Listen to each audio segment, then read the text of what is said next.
Boa noite. Vamos ficar em pé e vamos abrir nossa Bíblia para Romanos 3. Eu já estava aqui com essa fitinha vermelha. Deixa eu...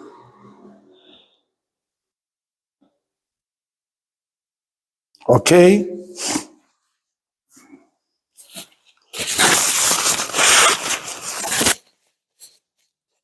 Eu espero que logo vou ter um nariz glorificado lá no céu, não vai ter mais esse problema. Ok. Irmãos, vamos ver então o versículo 18. Como é que termina? Não há temor de Deus diante dos seus olhos. E aí os irmãos, vamos orar. Obrigado, Pai de amor, por poder pregar tua palavra e por aqueles que o Senhor tirou da sua casa e eles vieram para estar conosco, para receber tua palavra. E é essa a nossa vida, esse é o nosso ideal, é da tua palavra que vivemos. E nos alimentamos e por ela somos fortes, pela graça do Senhor. Nos humilha, nos leva ao pó, para a gente reconhecer que nada somos, Pai, e dependemos unicamente da graça para viver todo momento para a glória do Senhor, em nome de Cristo. Amém. Podemos sentar. O tema hoje, irmãos, termina aqui agora, tá vendo? Esse último versículo que Paulo encerra basicamente o que ele trata, o que ele tratou desde o capítulo 1 de Romanos. Eu estou tentando ensinar os irmãos, nunca desliga um texto do seu contexto. Nunca. A Bíblia é uma unidade. É como se você tirar um texto do contexto, é como se você arrancasse a unha do seu dedo. Não pode, irmãos. A Bíblia você compreende à luz de todo o raciocínio bíblico e no texto imediato. O contexto imediato. O que é que Paulo está falando aqui? Que ele começa a partir do versículo 9. Ele está falando sobre depravação total.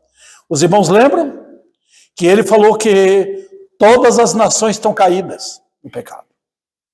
E ele provou isso no capítulo 1. Ele diz o que lá no capítulo 1? Todas as nações odeiam Deus.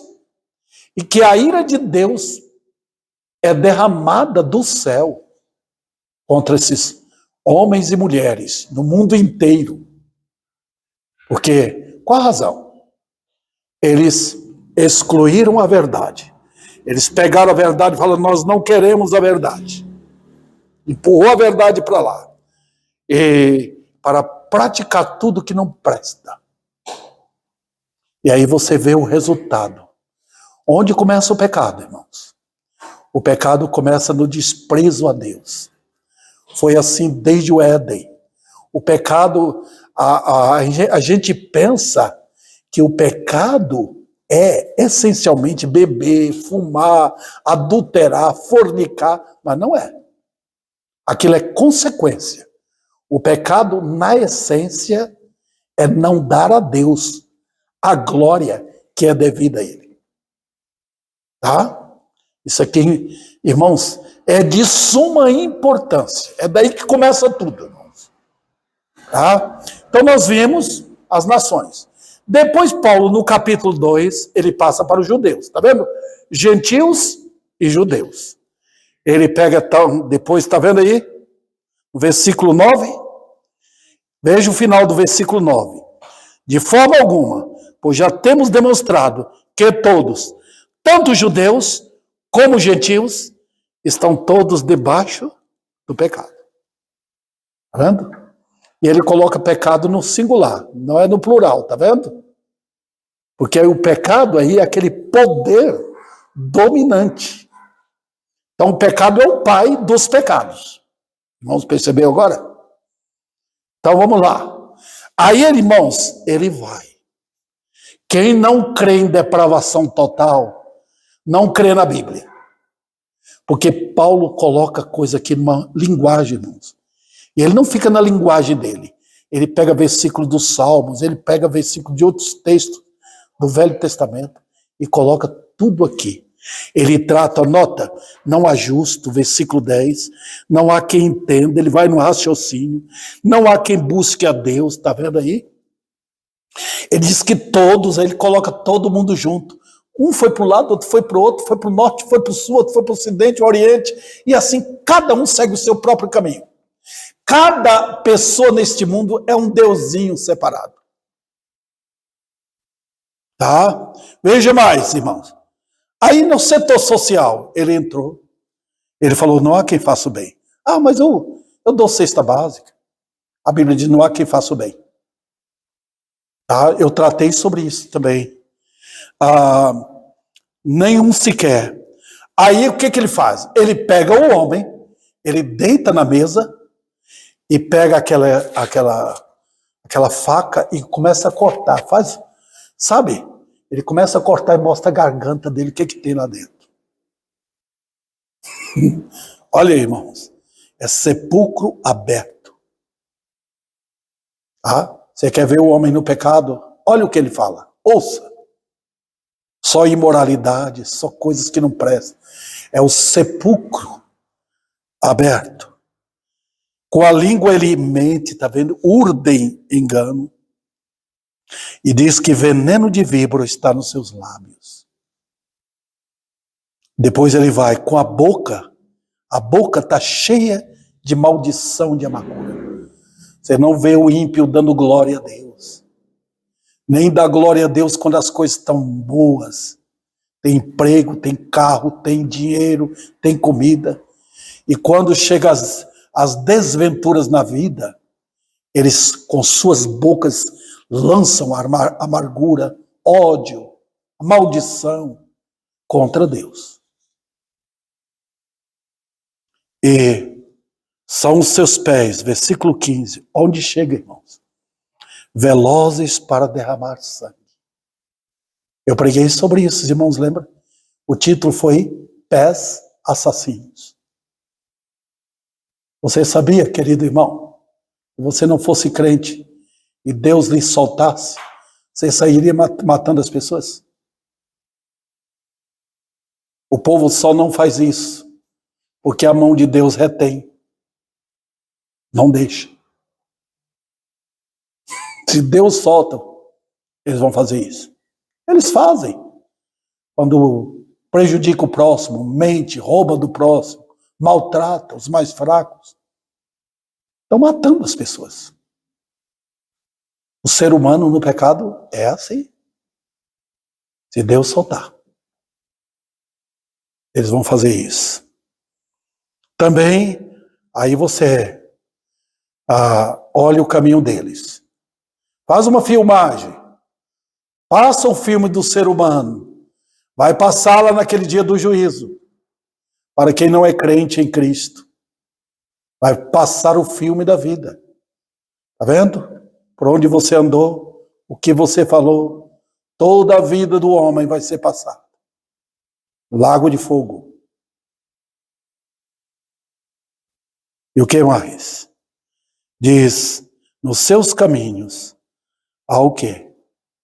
Destruição e miséria. Você que é crente, olha o seu caminho como foi antes. Eu lembro dos meus caminhos. É coisa que eu sei, que eu faria com avidez, com prazer, se Deus não me segurasse. Ele me livrou deveras de muita coisa, porque Ele me amou em Cristo. E olha o versículo 17. Desconheceram o caminho da paz. Foi sobre isso que eu terminei de pregar no domingo passado. E agora eu vou terminar falando sobre não há temor de Deus diante dos seus olhos. Eu procurei dar essa introdução para os irmãos estar por dentro. Tá sabendo que eu não estou pegando um texto isolado e jogando ao ar para vocês. Eu estou seguindo uma uma linha de pensamento de Paulo aqui, porque é a Bíblia que fala. Então vamos lá, ausência de temor a Deus. Eu não sei se vai dar para pregar tudo hoje, irmãos, porque senão eu vou passar por cima de várias coisas. Mas eu vou dar aqui a introdução, e essa introdução é um pouco longa, tá? Eu espero que eu possa, pelo menos, terminar metade disso e dar o restante no domingo que vem. Aí eu vou pedir ao Gessé para só mudar um pouquinho o título, para as pessoas poderem ouvir a mensagem no YouTube. Ok? Então, queridos irmãos, o assunto aqui fecha com um tema que eu considero extremamente assombroso. Não há temor de Deus diante dos seus olhos. Eu já preguei sobre o homem é um ateu. Você olha, pastor, mas tem tanta gente que crê em Deus. Mas sabe, eu vou mostrar para os irmãos que ateísmo na Bíblia não é descrer que Deus não existe. Não é descrer que Deus existe. Vamos colocar as coisas no seu devido lugar. O homem simplesmente trata Deus com a mentalidade dele natural. Como ele trata qualquer ser, como a gente trata qualquer ser humano. Vamos lá. Não há temor. Mas o que se espera no reino do pecado? No reino do pecado, há temor a Deus? Claro que não. Você não vai esperar isso do pecado. Vai esperar o quê? Não há temor de Deus. Quem ignora isso, eu falo francamente aqui, não sabe o que significa pecado. O homem que desconhece o temor ao Senhor, ele não sabe o que é seu coração. Ele está envolvido no engano do pecado. E ele é uma presa fácil nas mãos de homens cruéis e enganadores. Tá? Os irmãos sabem por que nossa situação no Brasil está assim? Sabe por quê? O problema está no púlpito. Eu tenho visto, eu até aconselho o irmão Jailson que vai começar a estudar. Pregue arrependimento. Suba ao púlpito, Jailson. Eu tenho falado com os meus alunos. Pregue arrependimento.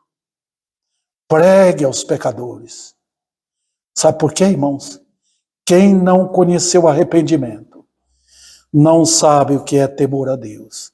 Nós estamos vivendo um cristianismo sem temor. Um cristianismo de brincadeira. E até um festival do inferno. Satanás está aproveitando e fazendo a festa dele nas igrejas. Sem temor ao Senhor. Mulheres, lugar de pastoras. Liturgias que nunca existiram na Bíblia. Nunca. Tá? Cultos de frenesi, de shows. Por quê? Porque pessoas jamais conheceram arrependimento. Os irmãos estão vendo como o ecumenismo está se unindo, está formando a casa ecumênica no Brasil. O que é ecumenismo? É todas as religiões dando as mãos, unindo. Nós temos o mesmo Deus. Por quê? Porque do púlpito faltou a pregação do arrependimento. Falta hoje. Eles estão pregando sobre família, estamos pregando sobre outros temas. O que o povo gosta de ouvir? Eu gosto que pregue sobre isso. Fale sobre isso. Mas Deus está chamando pecadores ao arrependimento. O trabalho de Cristo é chamar pecadores a arrependei-vos e convertei-vos para serem cancelados os vossos pecados. Não tem outra mensagem. Quando Paulo mandou aquela primeira carta aos Coríntios, ele diz, quando eu estive entre vós, eu não preguei outra coisa. Eu não preguei para me mostrar. Eu não preguei coisas bonitas para vocês ficarem impressionados comigo. Eu preguei a simples mensagem da cruz. Só isso. Então vamos lá, meus irmãos. Vamos voltar ao texto aqui, senão nós vamos passar o tempo. Nós fomos chamados a examinar essa verdade de perto. Pois a pergunta é: como pode homens e mulheres criados por Deus, vivendo como se Deus não existisse? Como se Deus fosse uma coisa banal? Como pode homens e mulheres, coroas da criação de Deus, vivendo na terra, comendo, bebendo, dormindo, passeando, tomando banho, alimentando, e ainda vivendo, irmãos, como se Deus não existisse? Como pode? Eu tenho falado para os irmãos que, com a grandeza de Deus e da criação, a terra deveria ser em todo lugar. Glórias a Deus. Pessoas adorando a Deus. Se você entrasse no supermercado, não teria aquelas músicas levianas lá. Teria músicas cristãs. O respeito mútuo entre todo mundo. Tá? Respeito entre homem e mulher, jovem, moças e rapazes. Os pais guiando os filhos na verdade, conduzindo-os para a igreja adorar a Deus. Não teria roubo, não teria nada, porque o ambiente era um ambiente de temor. Irmão, sabe? Você quer ver isso acontecer? Deixa Deus operar avivamento. Um temor vem por um período. Muitas pessoas são salvas e no ambiente não crente há um verdadeiro temor. Porque o mundo está vendo o que é que Deus está fazendo. Então, podemos medir esse drástico efeito do pecado? Podemos. Podemos nós compreender o que isso significa? Vamos lá. Eu tenho então, aqui, queridos irmãos, deixa eu ver quantos, 4 coisas para falar na introdução.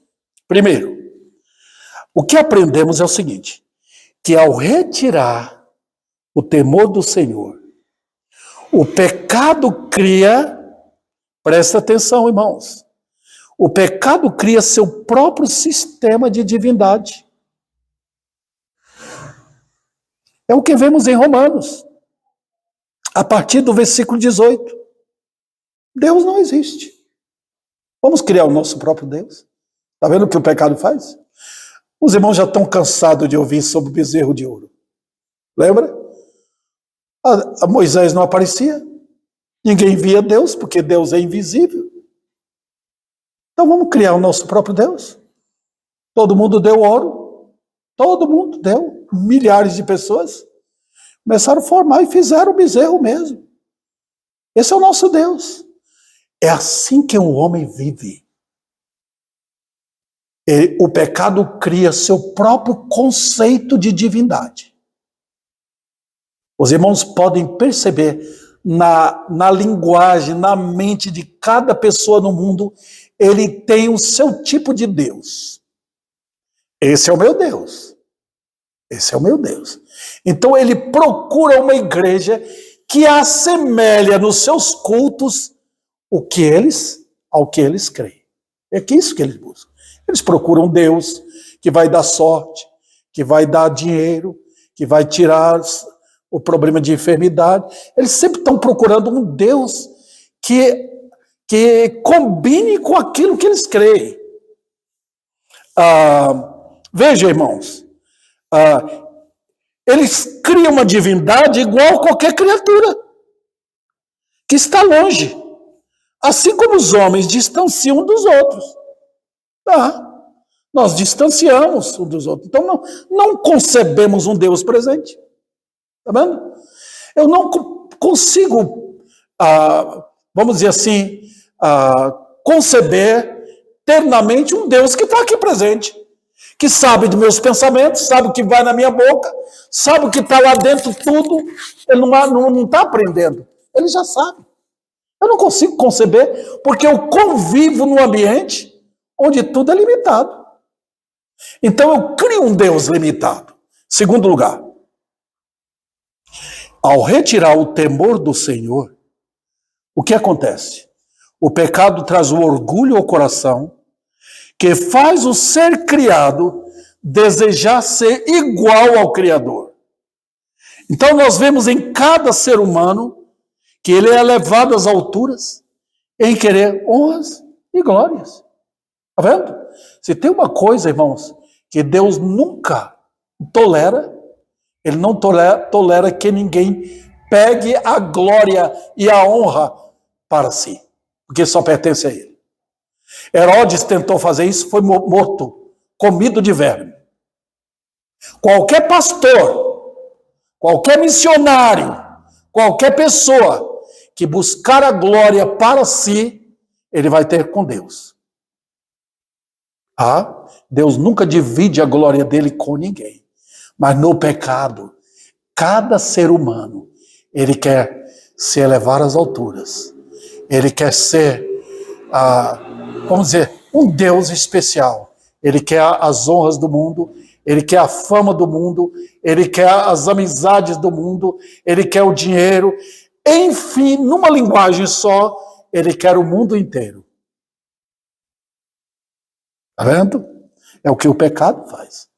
Então, eu quero dizer para os irmãos, o pecado tem sua própria teologia. Tá? O pecado tem sua divindade. O pecado tem seus anjos, que são os demônios. O pecado tem seu Deus, que é o diabo. Mas o pecado cria cada ser humano como se fosse um deusinho. Até numa criança da idade do meu neto. Por isso que a Bíblia ordena na família disciplinar desde pequeno. Vamos lá. Em terceiro lugar, ao retirar o temor do Senhor, o pecado cria seu próprio sistema de leis, chamadas leis dos mais fortes. E é nesse caso que Satanás entra como sendo mais forte. Agora os irmãos perceberam? É a lei do mais forte no pecado. Mas é exatamente isso que a história deste mundo mostra. Por quê? O que Satanás faz? Ele cria no mundo um sistema de ódio. Ele pega um ditador, coloca num país e começa a matar o povo. Porque é a lei da perversidade. O que vai acontecer com o anticristo? Ele vai primeiro seduzir como se fosse uma divindade. Ele vai ter poderes sobrenaturais. E o mundo o mundo tem esse tipo de divindade. Ele quer ver o Deus dele. Então vai ver o anticristo. Ele quer ver alguém fazendo milagre. Ele quer ver milagre à luz do que ele gosta.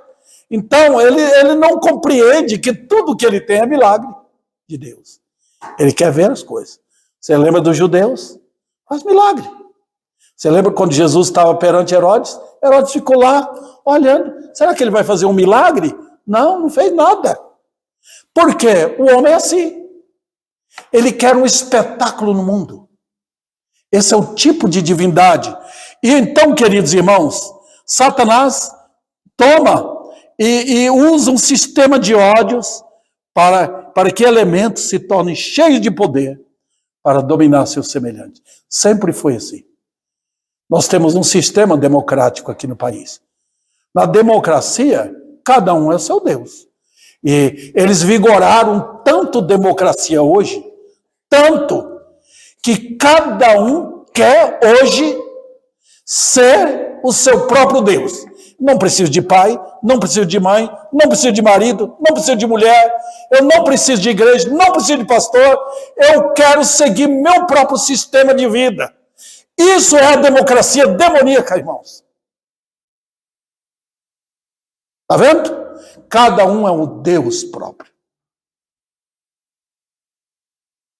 Então, queridos, no mundo vai ter um sempre mais forte que passa a dominar. Eu ilustro bem com a vida de Saul. Os irmãos lembram daquele primeiro rei de Israel?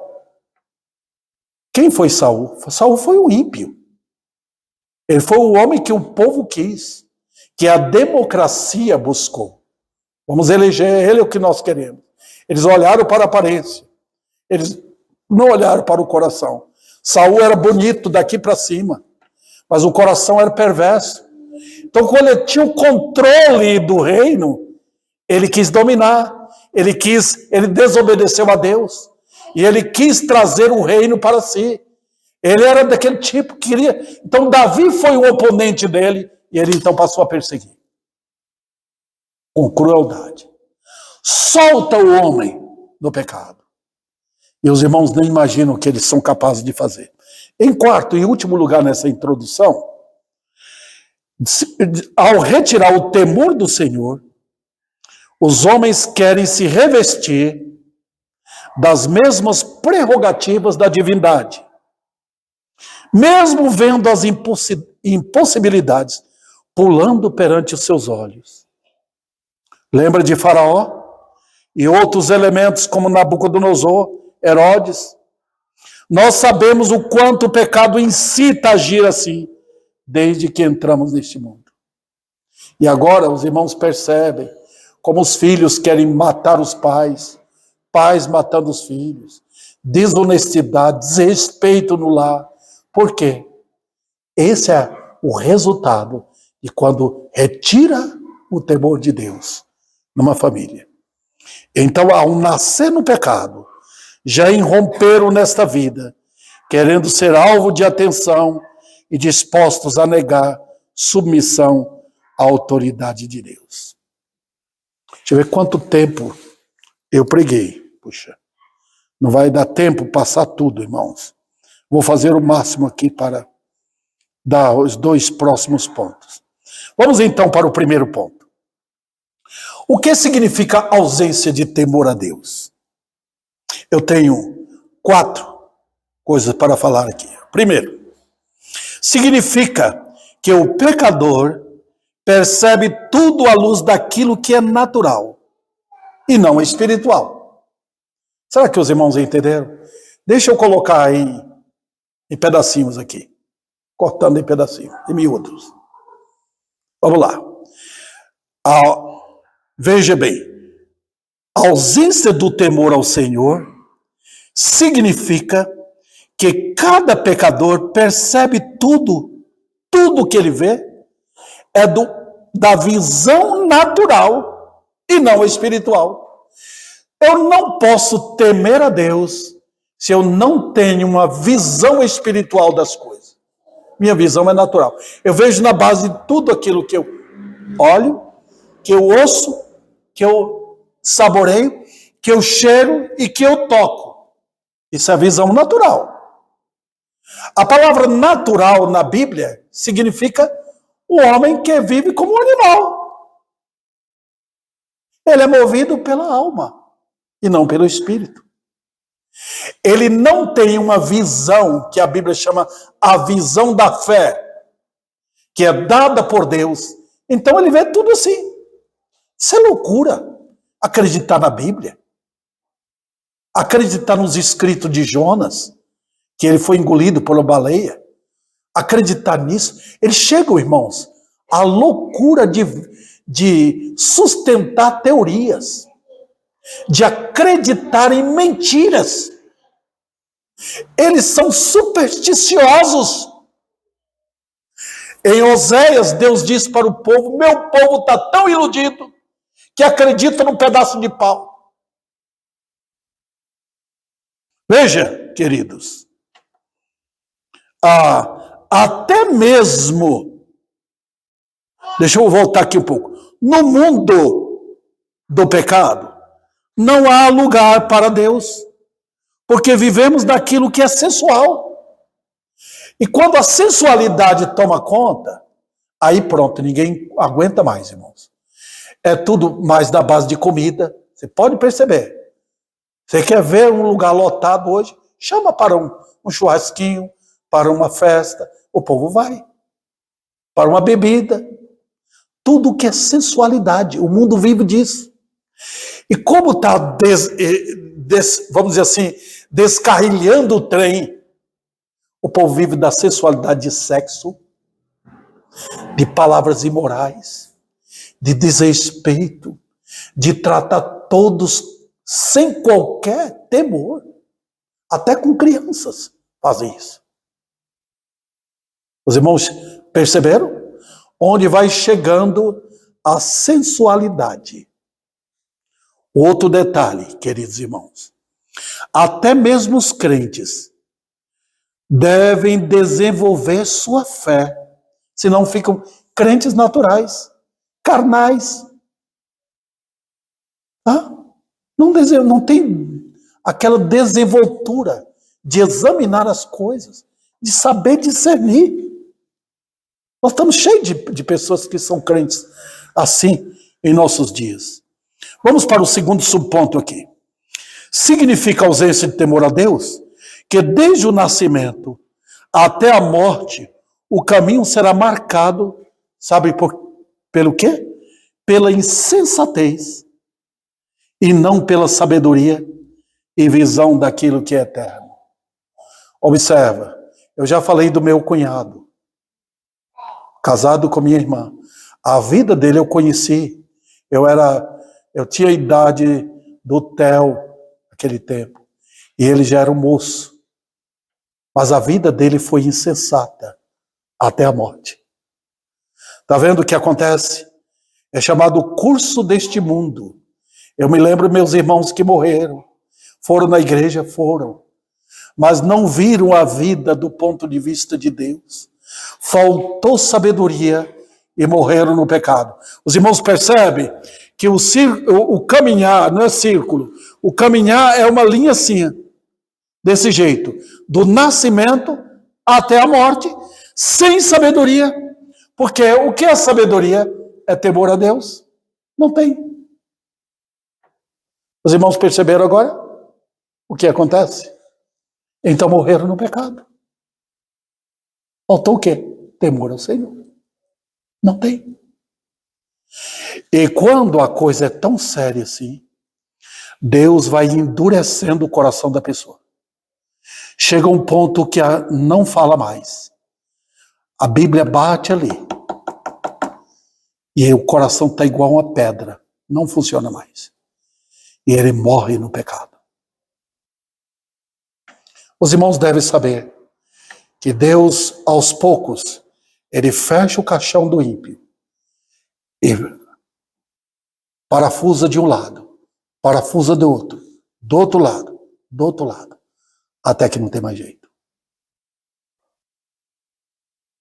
Nós estamos vivendo hoje o auge da ausência de temor a Deus. Sabe o que é a filosofia de vida hoje? Eu quero viver. Eu quero sentir o momento. Eu quero ter o prazer de beber, de ter sexo, de passear, de brincar, de ter bebida à vontade com meus amigos. Porque eu vou morrer. É a filosofia do homem natural. Comamos e vivamos, porque amanhã morreremos. Então vamos viver o momento. Veja, queridos, onde eu quero chegar. Significa, então, que a sabedoria, ela será vista mediante conceitos presentes de vida. O que eu tenho, uma casa, um carro, um dinheiro no banco, e eu quero ter mais, eu quero jogar na loteria, eu quero ganhar mais. Era o conceito de Caim, era o conceito de Esaú. Ele via a vida como uma chance de ganhar, de produzir, de ter sucesso. Deus o entregou. A Bíblia diz em Josué capítulo 24, que Deus fez Esaú subir às alturas do sucesso. Jacó desceu para o Egito. Olha o que Deus faz com o ímpio. Você quer isso? Então vá. Os irmãos percebem como a coisa, o expoente é? Veja como ele vai subindo. Até que chega uma altura que Deus, destruiu a descendência de Esaú. É assim um homem natural, irmãos. Veja mais. Significa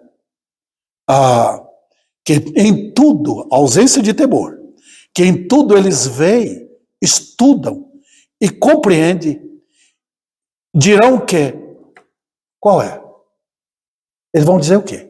Depois de passar por faculdade, depois de estudar bem, de ter dinheiro, de ter casa, eles vão dizer o quê? Não a Deus. Mas eles não são religiosos, mas dizem não a Deus. Eu não estou vendo Deus. Onde está Deus? Cadê? Eu já fiz tudo, não estou vendo Deus. Então eles põem um cigarrão na boca, dizem não a Deus. Eu vou viver a minha vida. Tá. Eles não vê Deus no quarto. Eles não vê Deus na rua. Eles não vê Deus. Eles criam Deus deles. Vê lá na igreja onde eles vão. Vê um homem orando, dizendo que vai abençoar. Esses são os ídolos deles. Pessoas que trazem bênçãos materiais. Não a Deus. E ateísmo é isso. Não a Deus. Então eu vou cometer meus pecados. Ninguém vai me julgar. E os irmãos, quando vocês estiverem lendo a Bíblia, vocês perceberão nos livros de Jó, nos livros de Atos, percebe que Deus ele dá vamos dizer assim, um estilo de vida muito gostoso para os ímpios. Deus dá corda para eles, Deus dá saúde para eles, Deus faz com que os bens deles multipliquem, Deus vai, depois Deus toma tudo. E eles trabalham para os salvos. É incrível. Os irmãos lembram do povo lá em Canaã? Tinham 7 nações ali. Deus deixou muitos anos, mais de 1000 anos. Aquelas nações prosperaram, plantaram, construíram, mas eram nações terríveis. E Deus não aguentava mais. Vou destruí-las da face da terra. E mandou destruir, acabou com todas. Ficou para quem? Tudo. Plantação, casa, poços abertos. Para quem? Para Israel. A terra pertence a Deus. E os ímpios trabalham para os justos. Significa, irmãos, que o conceito deles, de Deus, é distorcido. Então, falta o quê? Falta a verdade. O conceito poderá ampliar seus atos de perversidades. Por quê? Não tem Deus. E queridos, os irmãos lembrem bem, cuidado com o pecado. Bastou Davi interessar ver uma linda mulher à distância. Os irmãos perceberam? Um homem de Deus. O que o pecado fez? Abriu-lhe um interesse chamado, e você tem direito. Você é rei. Pega para você. Os irmãos estão vendo? O conceito do pecado é a visão natural e o desejo natural. Vendo? E ele caiu. E a queda dele foi um tombo tremendo, que nunca mais Davi foi igual no reino dele, como foi anteriormente. Cuidado, porque o pecado joga você lá no buraco e destrói seu conceito de vida que um homem deve ter, de sabedoria, de prudência e de testemunho de honra.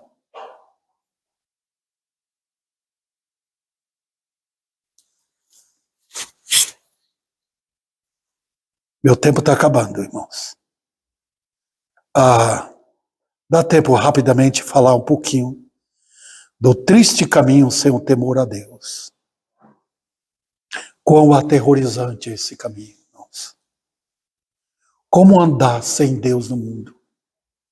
Eu tomo a vida aqui de Enoque. Nós percebemos, irmãos, pelos escritos bíblicos, que para andar com Deus não é decisão do homem. É eleição. Se não fosse eleição, todos vocês aqui que dizem que são crentes, seríamos juntos jogados no lago de fogo. Tá? Foi a eleição que entrou em ação. É esse o ensino de Romanos capítulo 11. Se não for por eleição, vem por obras. Por quê? É eleição. É Deus dizendo, eu amei, eu amei.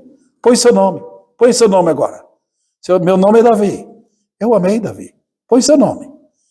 E ele vai falar, eu te amei. É por isso que eu te chamei. Tá vendo? Ele chamou Enoque. E o que a Bíblia diz? Enoque andou com Deus. Queridos irmãos, como é que um homem natural, naquele tempo, queria andar com Deus? Se não fosse um trabalho poderoso do próprio Deus chamando. Como podia? Pode.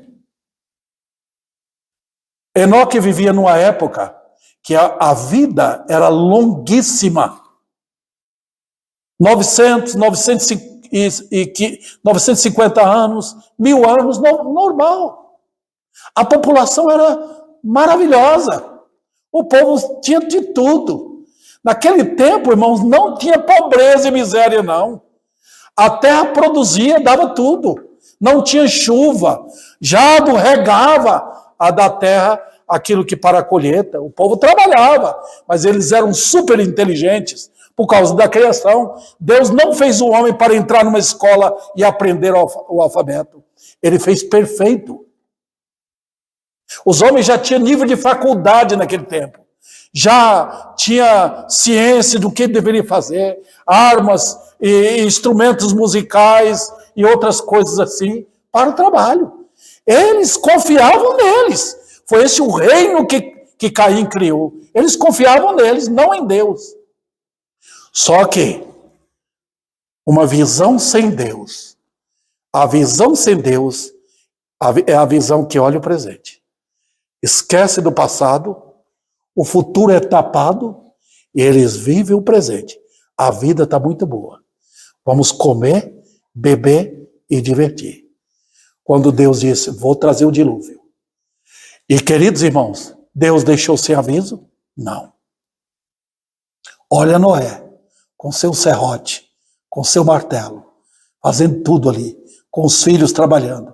Levou anos? Levou. A arca era grande, tá? Mas trabalhando ali. Avisando o quê? Avisando que o dilúvio chegaria. E o que o evangelho faz? O evangelho está aqui avisando. Avisando, Deus mandou seu filho. Corra para a arca da salvação. Deus sempre está mostrando a misericórdia dele para o mundo. Deus nunca vai, irmãos, não tem uma pessoa que caiu no inferno que possa de lá dizer que Deus foi injusto.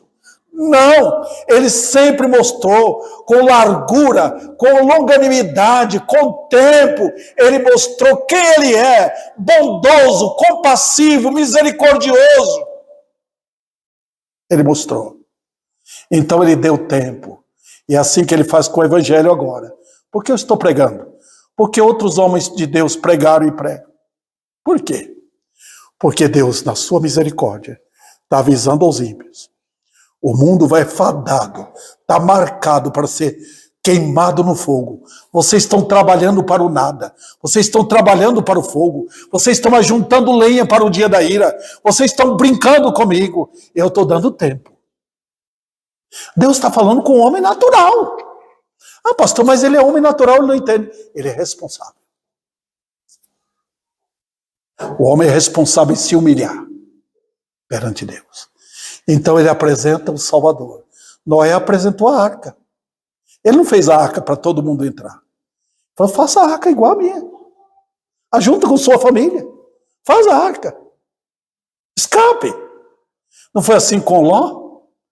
Escape já. Corra. Suba para um monte. Escape. Olha, queridos. Essa é a mensagem do Evangelho. Enoque andou com Deus, porque Deus, na sua graça e misericórdia, chamou, vinde. Nós cantamos alguns hinos aqui que chamam os pecadores, vinde a Jesus. O momento é agora. Você vai para o inferno porque você quer. Todo mundo vai para o inferno porque quer ir. Mas se alguém vai para o céu, vai porque Deus quis. Não foi minha vontade querer ir. Foi a vontade dele que imperou. E me chamou. Chamou Enoque. Chamou um pobre pecador como eu. Para me levar com ele. Enoque andou com Deus. Viveu a vida de uma idade de adolescência. 360 anos, se não me engano. Adolescência naquele tempo. Andou com Deus. E Deus o tomou para si. Queridos irmãos, que satisfação. Nota o que a graça faz. A graça entra com misericórdia. Chama o pecador. Abraça. Purifica o pecador. E depois diz, ele é meu. Olha que identificação com o próprio Deus. Vou levar para a glória. Para a glória eterna. Oh, queridos, não há esperança fora de Deus. Não há esperança de pegar um homem no pecado e fazê-lo temer a Deus. Não há. Ele vai zombar. Ele vai continuar com suas pingas. Ele vai continuar com seus palavrões. Ele vai continuar sendo mau exemplo para a família. Vai ser assim. Mas quando Deus entra em ação, ele chama. Ele pega um coração terrível, tira aquele coração duro de pedra e põe um coração que vai temer a ele. Essa foi a promessa. Promessa de quem? Da graça de Deus. E ele faz isso hoje? Faz. Eu pedi para a igreja, eu pedi para os irmãos, venham para o culto orar, venham colocar o joelho no chão. Falar, Senhor, tem misericórdia. Tem.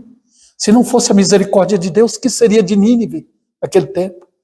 Deus entrou e derramou compaixão. E o povo se arrependeu. Eu espero no meu Senhor que quem ouvir essa mensagem vai se arrepender dos seus pecados e cair perante o Senhor. Quem sabe ele vai chamá-lo. Quem sabe? Vamos orar. Vamos ficar em pé.